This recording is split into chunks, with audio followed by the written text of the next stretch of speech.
हरे कृष्णा। प्रिय दर्शकों, स्वागत है आपका। आज हम एक बड़ा ही रुचिकर और प्रासंगिक विषय लेकर आपके सम्मुख उपस्थित हैं। आज का विषय है पुनर्जन्म। क्या पुनर्जन्म होता है, और यदि पुनर्जन्म होता है तो इसका आधार क्या है? हम पिछले जन्म में क्या थे? क्या इसकी जानकारी कुंडली के द्वारा मिल सकती है? क्या पिछले जन्म के पाप और पुण्य का प्रभाव इस जन्म में भी होता है? क्यों होता है पुनर्जन्म? इन सभी विषयों को लेकर आज हम आपके सम्मुख उपस्थित हुए हैं। आप कार्यक्रम के आखिर तक बने रहिएगा। आपके कुंडली के 12 भावों के संबंध में पुनर्जन्म की क्या अवधारणा बनती है, इन सभी विषयों पर मैं आज सूक्ष्माति सूक्ष्म प्रकाश डालने वाला हूं। पुनर्जन्म की अवधारणा को लगभग सभी धर्मों ने माना है। भारतवर्ष के अन्यान्य संतों ने, ऋषि महर्षियों ने, महापुरुषों ने पुनर्जन्म की अवधारणा को व्यक्त भी किया है। दिव्य संत स्वामी प्रेमानंद महाराज का यह वीडियो बड़ा ही प्रासंगिक है। जब मनुष्य जीने की कामना और भोगने की कामना अपने हृदय में बनाए रखता है तो अगला जन्म निश्चित है उसका। हम अपने आसपास में अक्सर यह समाचार सुनते रहते हैं, अक्सर यह संदेश पाते हैं कि कहीं किसी एक ऐसे जातक का जन्म हुआ है जो अपने पिछले जन्म की बातों को याद रखता है, पिछले जन्म की बातों को दोहराता है और वह स्पष्ट यह बतला रहा है उसकी पत्नी का नाम यह है, उसके पुत्र का नाम यह है, उसकी मृत्यु का पिछले जन्म में कारण यह था, वो इस गांव का रहने वाला है। अन्य विषयों को वह बच्चा बतलाता है कि मैं पिछले जन्म में क्या था। रामपुर का एक छोटा सा गांव है तारापुर। 5 साल पहले लालाराम यादव के घर राजेश नाम के इस बच्चे का जन्म हुआ। उसके जन्म लेने के बाद परिवार वालों ने जमकर खुशियां मनाई। जैसे जैसे राजेश ने अपने उम्र के 3 साल पूरे किए, वैसे वैसे उसके शब्दों से पुनर्जन्म के रहस्य की परतें खुलनी शुरू हो गईं। और भी ऐसे उदाहरण हम देखते हैं कि बच्चा जन्म से ही संगीत की ऐसी गूढ़ विधा का जानकार है, भाषा की ऐसी सूक्ष्म विवेचना करता है जिसे इतनी अल्प आयु में जानना बड़ा ही मुश्किल लगता है। उदाहरण के तौर पर संगीत के क्षेत्र में एक बड़े ही उद्भट विद्वान हुए कुमार गंधर्व। कुमार गंधर्व के विषय में यह जाना जाता है कि वो श्रुतिधर थे, जो भी सुन लेते थे उनको याद हो जाता था और उन्हें संगीत की विधा पूर्व जन्म से ही प्राप्त थी। उनके गुरुदेव ने उनका नाम कुमार गंधर्व रखा था। उनका यह मानना था कि प्रत्यक्ष गंधर्व देव ही कुमार गंधर्व के रूप में जन्म पाए हैं।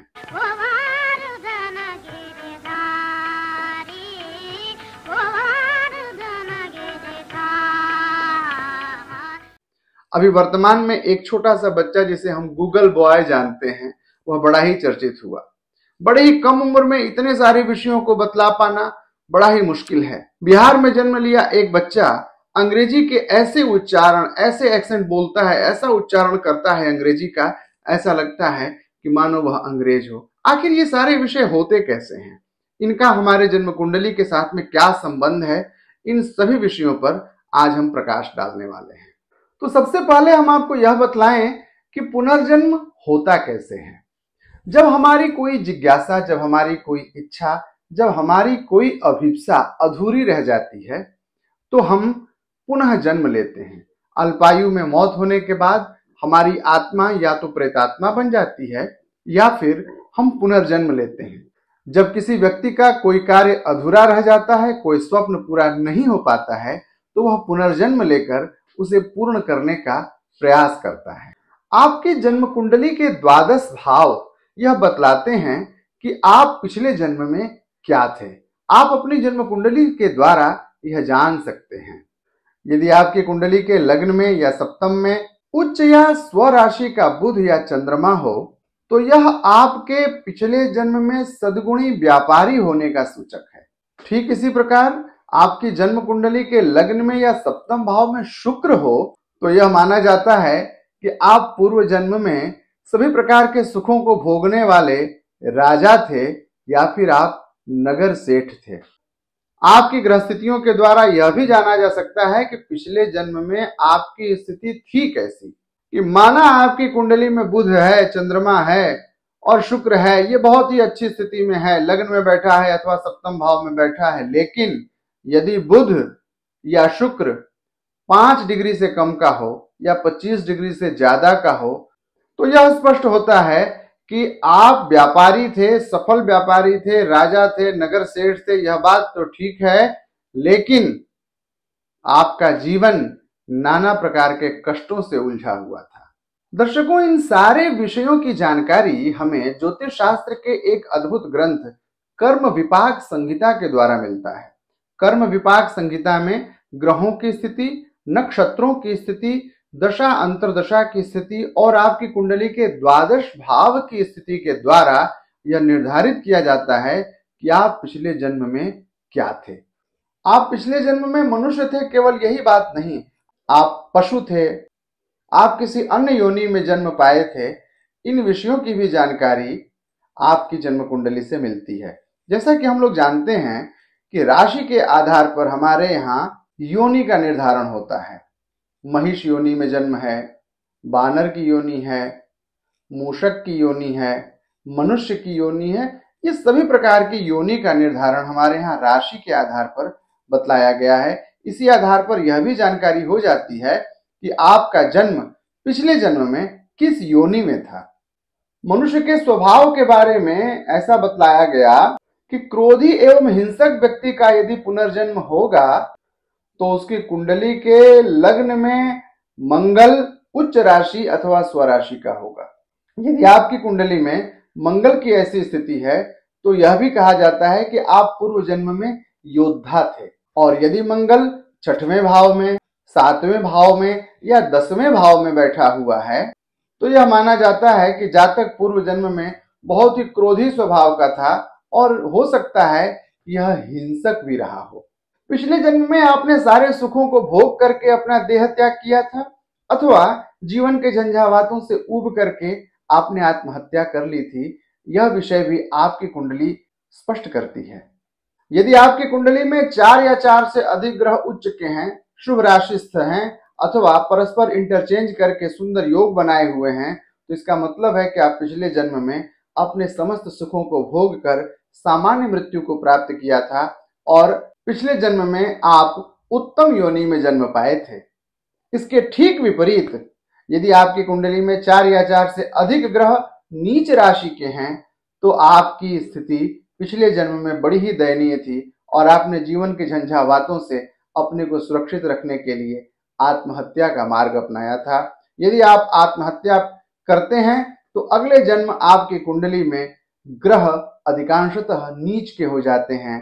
4 से अधिक ग्रह नीच के हो जाएंगे और नीच भंग भी नहीं बनेगा, यानी आत्महत्या करने वाला व्यक्ति आने वाले 7 जन्मों तक अन्यान्य प्रकार के दुख और कष्ट को झेलता है। इसीलिए शास्त्रों ने आत्महत्या को बड़ा ही गर्हित माना है, बहुत बड़ा पाप माना है। यह तो बात हो गई कि आप व्यापारी थे, आप धार्मिक थे, आपने जीवन के सारे सुखों को भोगा, आप राजा थे अथवा नगर सेठ थे। यदि आपके आसपास में कोई ऐसा व्यक्ति है जिसकी धर्म में बहुत ही अधिक अभिरुचि है, नियमित वह पूजन अर्चन करता है और धार्मिक आचरण करता है, तो पिछले जन्म में उसकी क्या स्थिति थी। यदि आपकी कुंडली में लग्न में बृहस्पति बैठा हो तो जन्म लेने वाला जातक धार्मिक स्वभाव का होगा। यदि बृहस्पति उच्च का हो, बृहस्पति शुभ भावगत हो, शुभ भाव को दृष्ट करता हो या बृहस्पति की पूर्ण दृष्टि 9वें भाव पर पड़ती हो तो जातक धार्मिक स्वभाव का होता है। वर्तमान जीवन में उसकी जीवनचर्या धार्मिक आचरणों, सद आचरणों के साथ व्यतीत होती है। ऐसी ग्रह स्थिति कई बार व्यक्ति को परिव्राजक यानी साधु संत महात्मा के रूप में परिणत कर देती है। यदि आपका पिछला जीवन बहुत ही भ्रष्ट रहा होगा, यदि आप अपराधी रहे होंगे तो इस जन्म में आपकी जन्म कुंडली में सूर्य तुला राशि के होंगे या 6ठे, 8वें या 12वें भाव में बैठे रहेंगे और आपको नेत्र पीड़ा अवश्य प्राप्त होगी। दाहिने आंख में आपको समस्या आएगी। सूर्य द्वादश भाव में रहेंगे। यदि आप पिछले जन्म में पापपूर्ण आचरणों में संलिप्त रहे हैं, आपका जीवन अन्यान्य प्रकार के दोषपूर्ण चर्याओं में व्यतीत हुआ है, तो इस जन्म में सूर्य और शनि आपकी कुंडली में पापग्रस्त हो जाएंगे। सूर्य तुला राशि के हो जाएंगे और शनि भी आपकी कुंडली में नीच के रहेंगे। सूर्य 6, 8 अथवा 12वें भाव में बैठ जाएंगे और शनि आपकी कुंडली में 1, 4, 7 या 11वें भाव में बैठेंगे। यदि ऐसी ग्रह स्थिति आपकी कुंडली में दिख रही है तो आप अवश्य यह मान लीजिए कि आपका पिछला जन्म बड़ा ही दूषित था और उन पाप कर्मों का प्रभाव है जिसके कारण आपको शारीरिक कष्ट और आर्थिक विषमता इस जीवन में झेलनी पड़ रही है। कुंडली के फलाफल के संदर्भों में फलादेश के कई ऐसे ग्रंथ हैं जो कि पुनर्जन्म की बातों को बतलाते हैं। कहते हैं अवश्यमेव भोक्तव्यम कृतम कर्म शुभाशुभम, यानी शुभ या अशुभ जो भी कर्म आपने किए हैं उसे आपको अवश्य ही भोगना पड़ेगा। और भी पिछले जन्म का किया गया कर्म हमें प्रारब्ध के रूप में प्राप्त होता है और वह प्रारब्ध जिसे अंग्रेजी में हम डेस्टिनी कहते हैं वह इस जन्म में हमें सुख अथवा दुख अवश्य ही प्रदान करती है। तो यदि आपकी कुंडली में 11वें भाव में सूर्य है, 5वें भाव में बृहस्पति है और 12वें भाव में शुक्र है तो इसका आशय है कि आप पिछले जन्म में सदाचारी थे, धर्मात्मा थे, जिसके कारण यह जन्म आपको अति धनवान और धर्मात्मा दोनों संयोग प्रदान किया है।